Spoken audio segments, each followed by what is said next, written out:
up, guys? Welcome back to another episode of Journey to the Ring featuring the Bagos. I'm Kashina. And I'm Rajay.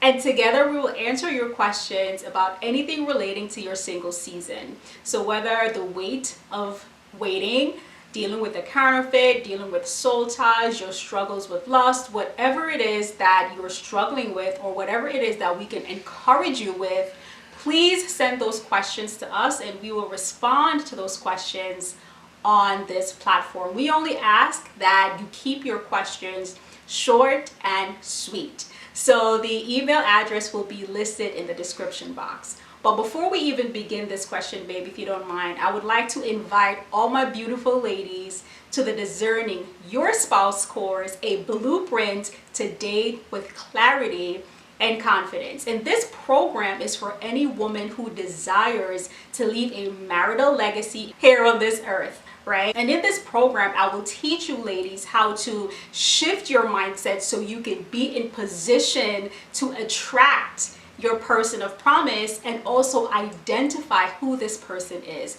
I've seen it too many times where women are taken off their course, their straight course to the person of promise, and they fall for the counterfeit. They're entangled in soul ties. So this program will cut out the delays.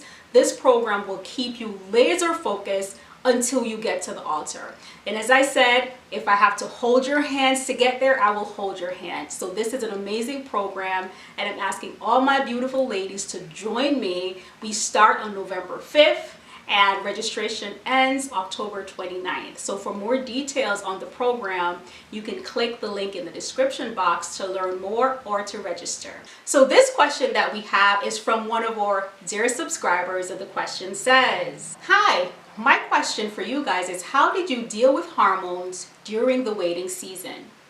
It seems like the closer I get to meeting my husband, the more my hormones start raging. I pray and read God's word to keep my mind off sex, but sometimes that is not enough to kill the feelings of wanting intimacy. I want to be married to do purpose with my husband, but at this point in my life, I want to be married so I can do the right thing and not fornicate."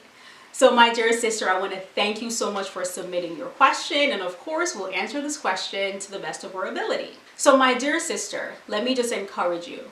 Sexual desire or even wanting sex is normal because God created sex, right? So it is normal to want that. It is normal to want intimacy.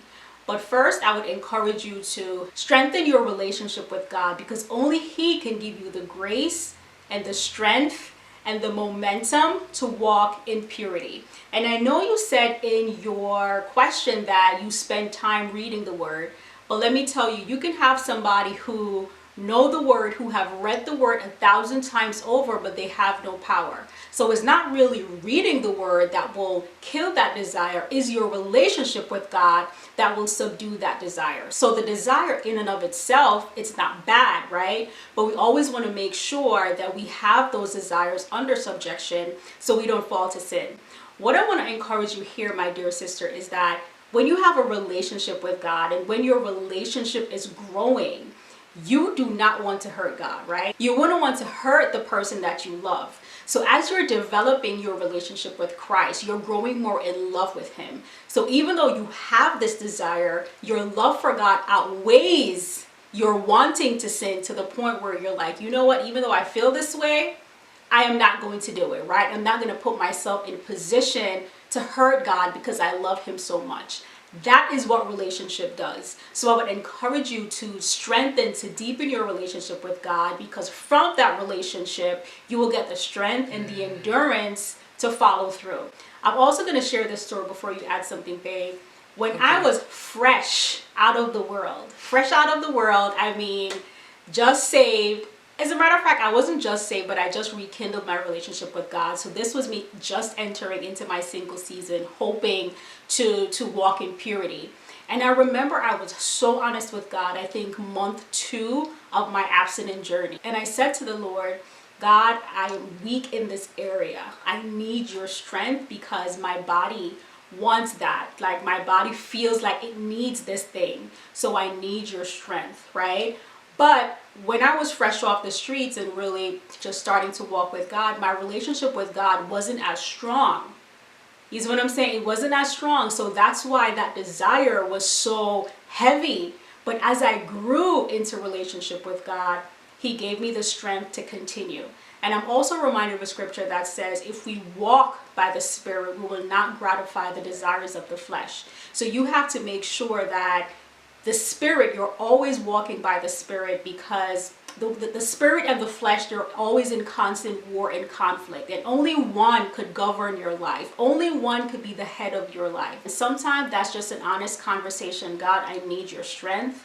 I need your power. Your word says that your strength is made perfect in my weakness. So share your weakness with the Lord. And as you grow in relationship with him, he will give you the strength to prioritize your desire for sex and not have it overcome you or consume you. You want to add something, babe? So again, sis, thank you for your question. And as I thought about your question, it brought me back to when Joseph was in Potiphar's house. And when Potiphar's wife came unto him. Yeah. You notice what Joseph did? He ran. Because sexual sin, in order to not give in to it as it's so strong, sometimes you just have to take flight. And also, in order for this to be so strong, something in your surrounding has to be feeding it. So I would encourage you to evaluate your surrounding. The television shows you watch, the books you read, the movies you see. And even the friends. And even your friends. Exactly, even your friends. And it reminds me of a saying that someone once said it. A shark is one of the most deadliest creatures in the sea. However, if you take that shark and put it on land, it will lose its power. It will become weak. Eventually, it will even die. So, the shark represents your desire and the sea your surrounding. So, I'm saying that you should evaluate your surrounding. Yeah. Find out what indeed is feeding the shark. Yes. And then remove the shark from that surrounding. When you remove yourself from that surrounding, your desire will slowly lose its power and eventually die. Right, right. And what I also want to say is that many times we don't get there overnight. Because as I mentioned before, as you're growing in your relationship with God, it gets easier, right? Because your relationship should be growing.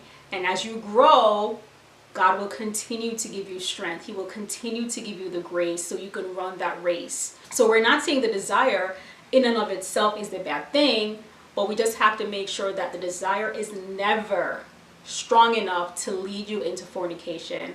And also that, we are walking by the Spirit, or flesh and our spirit should never be at war to the point where we feel that we have to yield to the flesh. It will be at war, right? But it will surely be the loser, because And it should never be equal. It should never be equal, as a matter of fact. Right, because you can only have one. You can only have one head. So it's either you're being governed by the Spirit or you're being governed by the flesh. And if you feel like your flesh is winning at this point, as my husband said again, remove yourself from certain situation. Remove yourself from certain people if you have to. Guard your heart. Guard your ears, guard your eyes, right? If your right eye caused you to sin, you pluck it out. So you have to do some self-reflection and some self-evaluation to see what is feeding this desire to want to have, or to want to do the deed. Let's just say that. Okay, sis, so thank you so much for sending in your question. And again, if any of you have questions for us to respond to on this platform, the information will be in the description box. Babe. I was just thinking about the program. So ladies, I heard my wife putting the content of this program together, and I'm telling you, it is phenomenal. Upon hearing what she has to offer, I was like, oh my God, if I only had this then, I wouldn't have gone through two failed relationships. And coming from a man's perspective, I'm telling you, the content has helped me with discernment in other areas. So ladies, I'm encouraging you to get enrolled. The program, it's important, it's worthy, and it's worth your time. Remember, self-investment is the best investment. And as a matter of fact, you know what, babe? So for the first 10 ladies that enroll in the program, I'm giving a 10% off coupon. So babe, just let me know and I'll take care of that part of the tab. What do you mean you'll take care of that part of the tab? What is that supposed to mean? I'm paying 10% of the first 10 person who gets enrolled in the program. She knows me and she knows that I'm a man of my word. And I'm telling you ladies, it is worth the investment, and that's why I'm doing this for you. Right. Because I know the importance of it, the knowledge that she has put into this program, it is worth it.